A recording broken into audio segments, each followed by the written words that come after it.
Hey all, Steve from GuitarNiche here. On the bench we have what I believe to be a Matsumoto made Les Paul copy. Certainly is a copy, because why would you take the badge off? It's seen some hard stuff, like there's some good work, there's some less than good work on it. I believe the switch has been changed. Neck is great, by the way. The pickups are PRS USA McCarty pickups, bridge and neck respectively. A Goto tailpiece, lightweight, which is very, very nice. And some upgraded electronics, the controls and stuff. But the latest addition is this Guyker GM-007 chrome bridge. How did it go? How does it work? Well, watch and find out. This bridge is a B2 Epiphone product, probably made in Korea. And it has the String Saver or Graphtec or Graphite saddles on it. One thing I will tell you about graphite in general is that it tends to darken up your sound a little bit. This is what's going on there. So this is going to be more of a, say, a material appropriate replacement for this. Is it a good quality product? If it is a good quality product, the tale will tell itself. Okay, so we're going to have a look-see at the goodies.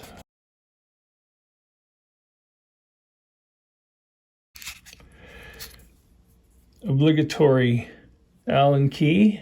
This Allen key measures 0.050 inches. That's a metric style head on that, which is what we want for this sort of thing. So all in all, this would be the most common replacement in terms of offshore Tune-O-Matic style bridges, okay? Such as your Epiphone Les Pauls et al.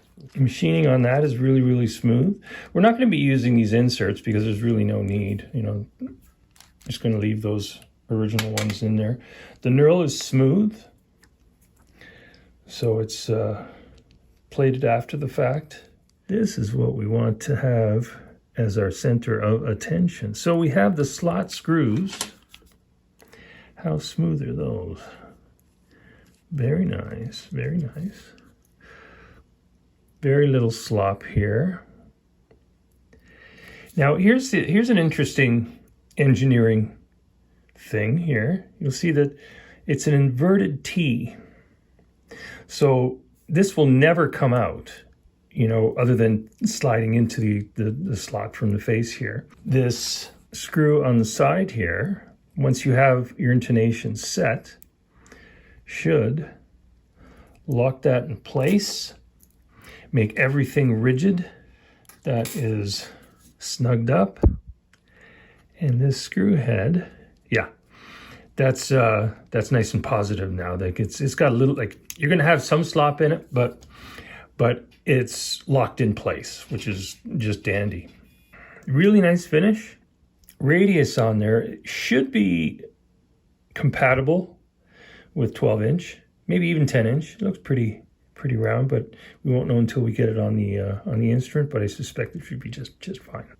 And lastly, we have the set screws for the posts themselves to lock it once you have the height set. Like the other locking parts manufacturer rhymes with prone toes. You know what I mean? Let's get this on here and see what's what. But first, okay, we are going to do just a real quick check.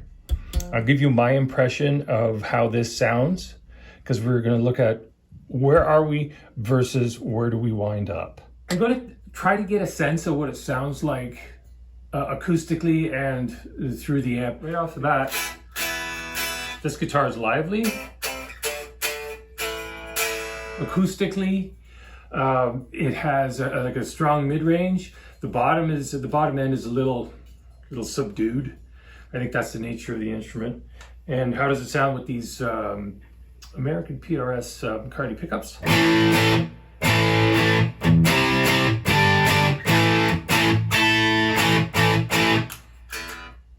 ringing like a bell, okay? So we have at least some sort of footprint to compare to.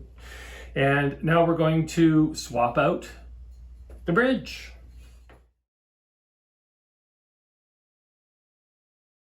Before I commit to getting this on there, I'm going to approximate the intonation.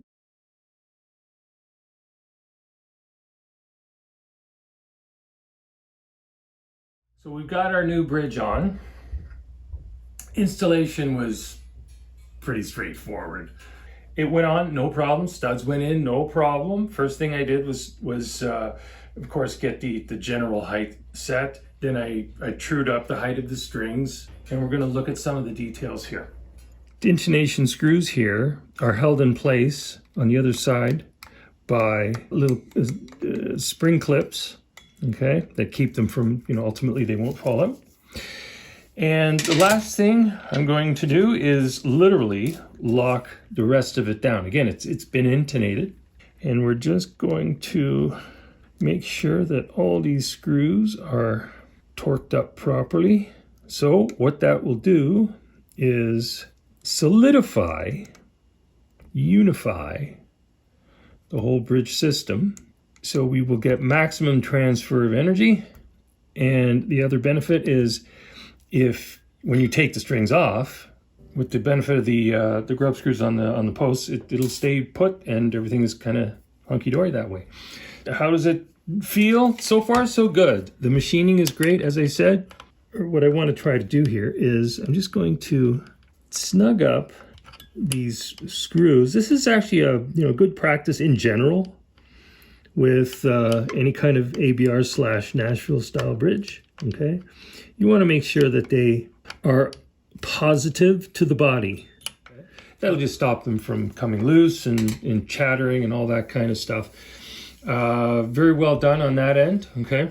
The screws move fairly freely. In my opinion, the tolerances on the threads could be a little bit better because they just seem a little bit, a little bit too free. But that's like a really minor thing. Lastly, I want to check the radius. Let's see what the radius actually is. If it's at all possible, I want to avoid having to cut the saddles to perfect the radius of the strings. It's not absolutely necessary, but if it's off by a significant amount, I'm going to be compelled to do it. So let's see where we wind up. I've measured the fretboard already. It's 12 inches, okay? 12-inch radius. Here's my 12-inch radius gauge, the metal one, under the saddle, holding it lightly in the middle.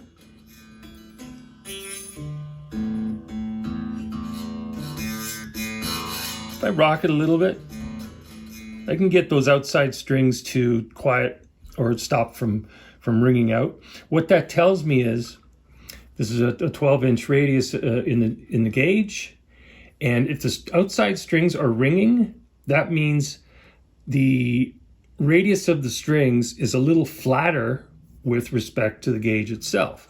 Now that's using it underneath the strings. What about on top of the strings? Definitely.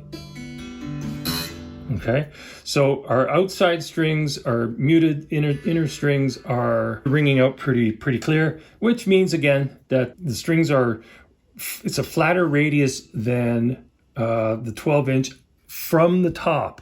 My personal preference is to have a rounder radius.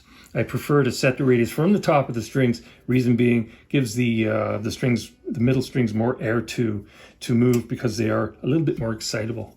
Okay, now I'll use my cardboard gauge here. Ooh, advertise. Anyway, perfect, great, works for me. This just gives me a different sensory feedback, but it's all good. I think it's just fine, okay?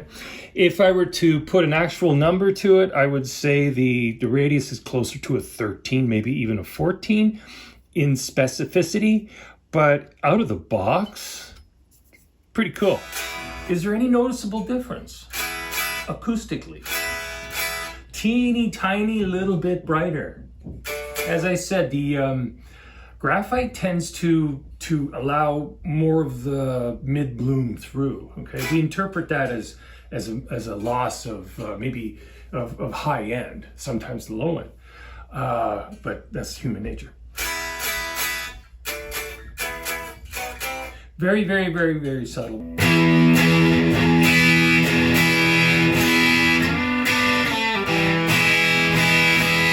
A little bit more bite in the high end, and we can attribute that directly to the all metal construction here.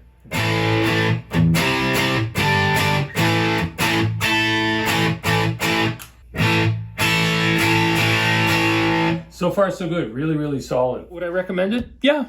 If you want to upgrade your wire tied, rather sloppy-ish standard unit, this is a perfect upgrade. It's a fantastic mix of precision, price, and features. It locks down and it's all good. Final opinion is, yeah, it's good to go. I was pretty happy with it. Thanks for putting up with me. For all the new people watching, for the new subscribers, thank you so much for helping out the channel. I really appreciate you guys. The feedback is awesome. It's always awesome. Okay, good and the bad. You got to take it. It's all good. And as I always say, at the end of the day, play loud, have fun, have a great day. Cheers. See ya.